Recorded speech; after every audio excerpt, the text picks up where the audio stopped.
নমস্কার, রম্য গল্পমালায় সকল শ্রোতা বন্ধুদের জানাই স্বাগত।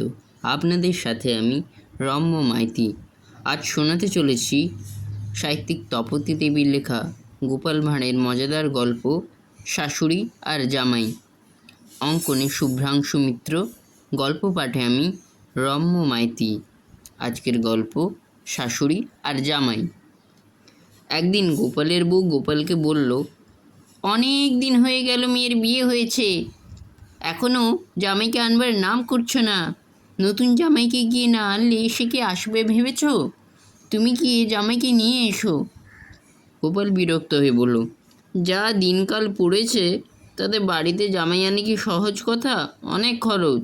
তুমি এত ব্যস্ত হচ্ছ কেন? সে হবে এখন।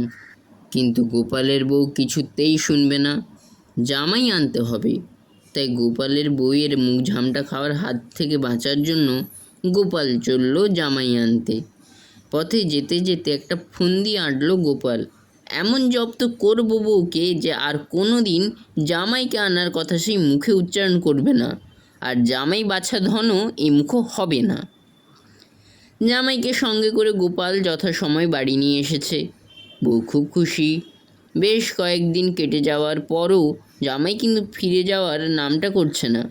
করবেই বা কেন? জামাই আদর বলে কথা। এদিকে বউয়ের ফরমাস খাটতে খাটতে গোপালের প্রাণ যায়। কাজকর্ম সব শিখেই উঠেছে। গোপাল অতিষ্ঠ হয়ে ভাবল, জামাইকে এবার তাড়াতে হবে। গোপালের বাড়িতে একটা লেবু গাছ ছিল।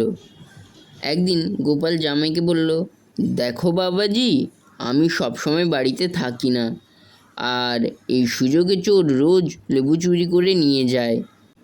তুমি একটু গাছটার দিকে নজর রেখো, চোর চুরি করতে এলে তাকে কিছুতেই ছাড়বে না। জামাই সেই কথা শোনার পর থেকে সব সময় নজর রাখছে লেবু গাছের দিকে। গোপাল সারাদিন বাড়িতে কাটিয়ে সন্ধ্যার দিকে তার বউকে বলল, তাড়াতাড়ি ভাত দাও, রাজার বাড়ি যেতে হবে। বউ ভাতের থালা এগিয়ে দিতেই গোপাল বলল, পেটটা তেমন ভালো যাচ্ছে না, লেবু চটকে দুটো ভাত খাবো। গাছ থেকে একটা লেবু তুলে নিয়ে এসো তাড়াতাড়ি। আধো অন্ধকারে গোপালের বউ লেবু আনতে গেল।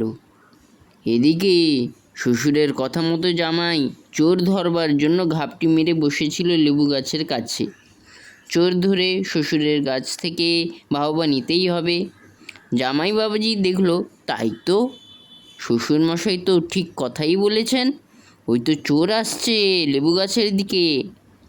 জামাই চোরকে ধরার জন্য এগিয়ে এলো।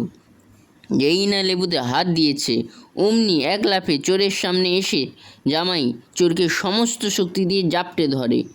চোর চোর বলে চেঁচাতে লাগলো। যাকে জাপটে ধরেছিল সে গোপালের বউ কোনো কথা বলার সুযোগই পেল না। চেঁচামেচি শুনে গোপাল আলো হাতে নিয়ে সেখানে এসে যা দেখলো তাতে গোপালের পক্ষে হাসি চেপে রাখা দেয়। কিন্তু এই সুযোগ দুজনকে ওই অবস্থায় দেখে বলল, ছি ছি, তলে তলে এত, এই জন্যই বুঝি জামাইকে আনার জন্য এত। কি বলবে শাশুড়ি ও জামাই? লজ্জায় মাথা নিচু করে রইল। মনে মনে বলল, হে ধরণী দ্বিধা হও, শেষ কিনা এত বদনাম। জামাই সেই রাতেই পালিয়ে গেল। এরপর আর কোনো দিনই জামাই আনার কথা মুখেও বলতো না বউ। কেমন লাগলো আজকের এই গল্প? কমেন্ট বক্সে অবশ্যই লিখে জানান। গল্পটি ভালো লাগলে লাইক এবং শেয়ার করতে ভুলবেন না। পরবর্তীকালে নিত্য নতুন নানা স্বাদের গল্প শুনতে এখনই আমার চ্যানেলটি সাবস্ক্রাইব করে আমার পাশে থাকুন। ধন্যবাদ।